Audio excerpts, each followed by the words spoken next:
ಎಲ್ಲರಿಗೂ ನಮಸ್ಕಾರ. ನನ್ನ ಹೆಸರು ಛಾಯಾ ಅಂತ. ಒಂದು ಕಾಲೇಜಲ್ಲಿ ಕೆಮಿಸ್ಟ್ರಿ ಪ್ರೊಫೆಸರ್ ಆಗಿ ವರ್ಕ್ ಮಾಡ್ತಾ ಇದ್ದೀನಿ.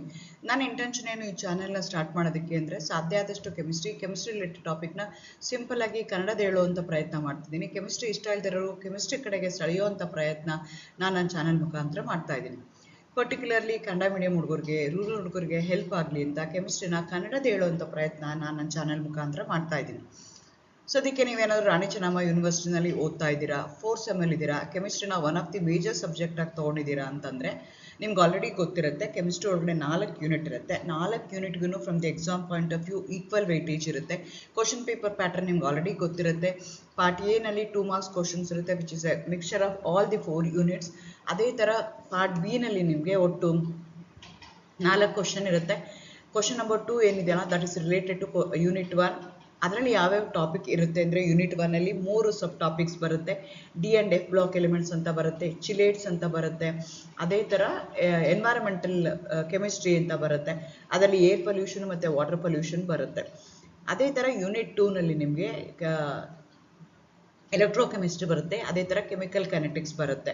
ಅದು ನಿಮಗೆ ಕ್ವಶನ್ ನಂಬರ್ 3ನಲ್ಲಿ ಇರುತ್ತೆ.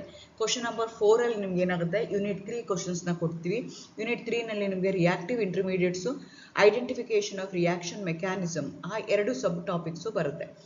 ಅದೇ ಥರ 5ನೇ ಕ್ವಶನಲ್ಲಿ ನಿಮಗೆ ಅಂದರೆ ಯೂನಿಟ್ 4ದು ಕ್ವಶನ್ಸ್ ಇರುತ್ತೆ, 5 ಮಾರ್ಕ್ ಕ್ವಶನ್ಸ್ ಇರುತ್ತೆ.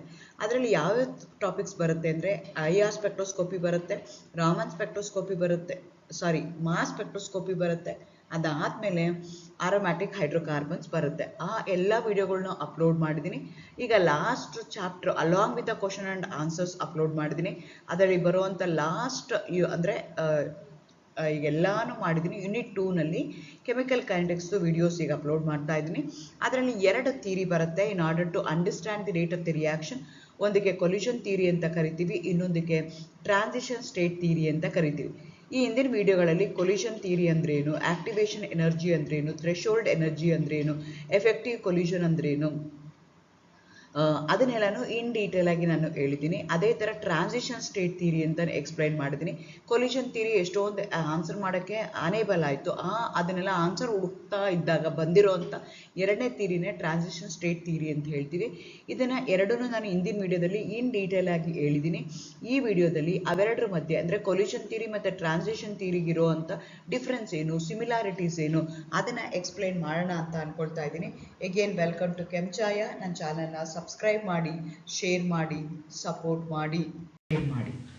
ಕೊಲ್ಯೂಷನ್ ಥಿಯರಿ ಮತ್ತು ಟ್ರಾನ್ಸಿಷನ್ ಥಿಯರಿ ಏನಿದೆಯಲ್ಲ, both of them they go hand in order to explain the rate of the chemical reaction. Explain ಮಾಡೋದಕ್ಕೆ 2 ಬೇರೆ ಬೇರೆ ಥಿಯರಿಗಳಿದೆ. ಒಂದಕ್ಕೆ ಕೊಲ್ಯೂಷನ್ ಥಿಯರಿ ಅಂತ ಕರಿತೀವಿ, ಇನ್ನೊಂದಕ್ಕೆ ಟ್ರಾನ್ಸಿಷನ್ ಸ್ಟೇಟ್ ಥಿಯರಿ ಅಂತ ಹೇಳ್ತೀವಿ. ಕೊಲ್ಯೂಷನ್ ಥಿಯರಿದು ಎಕ್ಸ್ಟೆನ್ಷನ್ನೇ ನಾವು ಟ್ರಾನ್ಸಿಷನ್ ಸ್ಟೇಟ್ ಥಿಯರಿ ಅಂತ ಹೇಳ್ಬೋದು. ಕೊಲ್ಯೂಷನ್ ಥಿಯರಿನಲ್ಲಿ ಕೆಲವೊಂದು ಅಬ್ಜೆಕ್ಷನ್ಸ್ ಇತ್ತು, ಅದನ್ನು ಕ್ಲಾರಿಫೈ ಮಾಡೋದಕ್ಕೆ ಟ್ರಾನ್ಸಿಷನ್ ಸ್ಟೇಟ್ ಥಿಯರಿ ತೊಗೊಳ್ತು. ಹಾಗಂತ ಟ್ರಾನ್ಸಿಷನ್ ಸ್ಟೇಟ್ ಥಿಯರಿ ಎಲ್ಲ ಕರೆಕ್ಟು ಅಥವಾ ಕೊಲ್ಯೂಷನ್ ಥಿಯರಿ ಎಲ್ಲ ತಪ್ಪು ಅಂತಲ್ಲ.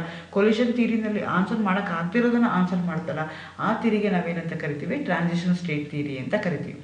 Collusion theory explain only the reaction rate of the chemical reaction which are gaseous reactants ಮಾತ್ರ ಎಕ್ಸ್ಪ್ಲೈನ್ ಮಾಡ್ತಿತ್ತು ಕೊಲ್ಯೂಷನ್ ಥಿಯರಿ. ಆದರೆ ಟ್ರಾನ್ಸಿಷನ್ ಸ್ಟೇಟ್ ಥಿಯರಿ ತೊಗೊಂಡ್ರೆ it is applied to the reactions taking place in solution as well as in gas phase. So solution ಇರ್ಬೋದು, solid ಸ್ಟೇಟಲ್ಲಿ ಇರ್ಬೋದು, ಯಾವುದ್ರಲ್ಲಿ ಇದ್ರೂ rate of the reaction ಅರ್ಥ ಮಾಡ್ಕೊಳ್ಳೋದಕ್ಕೆ ನಾನು ಟ್ರಾನ್ಸಿಷನ್ ಸ್ಟೇಟ್ನ ಅಪ್ಲೈ ಮಾಡ್ಕೋಬೋದು. But collision theory only for gas ರಿಯಾಕ್ಟೆಂಟ್ಸ್ಗೆ ಅಪ್ಲೈ ಮಾಡ್ತಾ ಇದ್ದೆ. ಎರಡನೇದು ತಗೊಂಡ್ರೆ ಈಗ collision theory explain the chemical reactions occurs when molecules collide with a sufficient kinetic energy with proper orientation.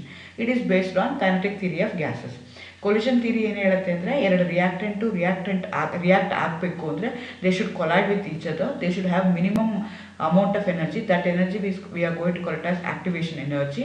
So with the proper orientation, if those two molecules, those two atoms, if they orient in a proper direction, proper angle ಇದ್ದರೆ ಮಾತ್ರ reaction ಆಗುತ್ತೆ, ಇಲ್ಲದ್ರೆ ಇಲ್ಲ ಅಂತ ಹೇಳಿದ್ರು. Transition state theory ಏನು ಹೇಳ್ತು ಅಂದರೆ, the state where the molecules are reactants and the state where the molecules are products are in a state of transition state. Reactant ಆಗಿಲ್ಲ, ಪ್ರಾಡಕ್ಟ್ ಆಗಿಲ್ಲ, ಇನ್ ಬಿಟ್ವೀನ್ ಒಂದು ಸ್ಟೇಟ್ ಇದೆಯಲ್ಲ, ಆ ಸ್ಟೇಟ್ನ ಎಕ್ಸ್ಪ್ಲೈನ್ ಮಾಡುತ್ತೆ. ಯಾವುದು ಅಂದರೆ ಟ್ರಾನ್ಸಿಷನ್ ಸ್ಟೇಟ್ ಎಕ್ಸ್ಪ್ಲೈನ್ ಮಾಡುತ್ತೆ.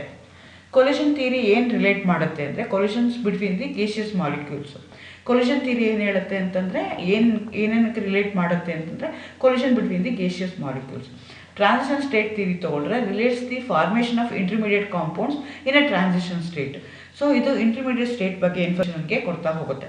Collision theory states that the reactants need to do two things in order to undergo a chemical reaction. They need to collide with each other with a sufficient amount of energy and they have to orient in a proper direction ಅಂತ.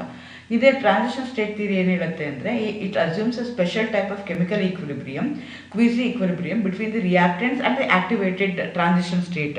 So ಅದನ್ನು ಇದು X ಮಾಡ್ತಾ ಹೋಗುತ್ತೆ. Collision theory ನಾವು ಎಲ್ಲಿ use ಮಾಡ್ತೀವಿ ಅಂದರೆ predict the rates of the chemical reaction particularly for ಗ್ಯಾಸಸ್ಗೆ ಮಾತ್ರ ಇದನ್ನು ಎಕ್ಸ್ಪ್ಲೇನ್ ಮಾಡೋಕ್ಕೆ ಯೂಸ್ ಮಾಡ್ತೀವಿ. Transition state theory use to determine the reaction rates of an elementary ರಿಯಾಕ್ಷನ್ಸ್ನ ಅರ್ಥ ಮಾಡ್ಕೊಳ್ಳೋದಕ್ಕೆ ನಾವು ಅದನ್ನು ಯೂಸ್ ಮಾಡ್ತೀವಿ. ಇದರಲ್ಲಿ ಏನು ಮಾಡ್ತೀವಿ ಅಂತಂದರೆ ಆಲ್ ಗೇಷಿಯಸ್ ರಿಯಾಕ್ಟೆಂಟ್ಸ್ನ ನಾವು ಅರ್ಥ ಮಾಡ್ಕೊಳ್ಳೋಕ್ಕೆ ಟ್ರೈ ಮಾಡ್ತೀವಿ. So this are the differences between the collision theory and transition theory. ಯಾವುದು ಸರಿ ಯಾವುದು ತಪ್ಪು ಅಂತಲ್ಲ. ಕೊಲಿಷನ್ ಥಿಯರಿನಲ್ಲಿ ಕೆಲವೊಂದು ಫ್ಯಾಕ್ಟರ್ಸು ಕರೆಕ್ಟ್ ಆಗಿದೆ, ಅದರದ್ದು ಕೆಲವೊಂದು ಅಬ್ಜೆಕ್ಷನ್ಸ್ ಬಂತು, ಕೆಲವೊಂದನ್ನು ಕ್ವಾಲಿಟೇಟಿವ್ ಆಗಿ ಕೊಲಿಷನ್ ಆಗ್ತಾ ಇರೋದು ದಟ್ ಲೀಡ್ಸ್ ಟು ಪ್ರಾಡಕ್ಟ್ ಕರೆಕ್ಟಾಗಿ ಎಕ್ಸ್ಪ್ಲೇನ್ ಮಾಡೋಕ್ಕಾಗಲಿಲ್ಲ. ಅದರದ್ದು ಎಕ್ಸ್ಟೆನ್ಷನ್ ನಮಗೆ ಟ್ರಾನ್ಸಿಷನ್ ಥಿಯರಿ ಬರುತ್ತೆ. All the best. Thank you.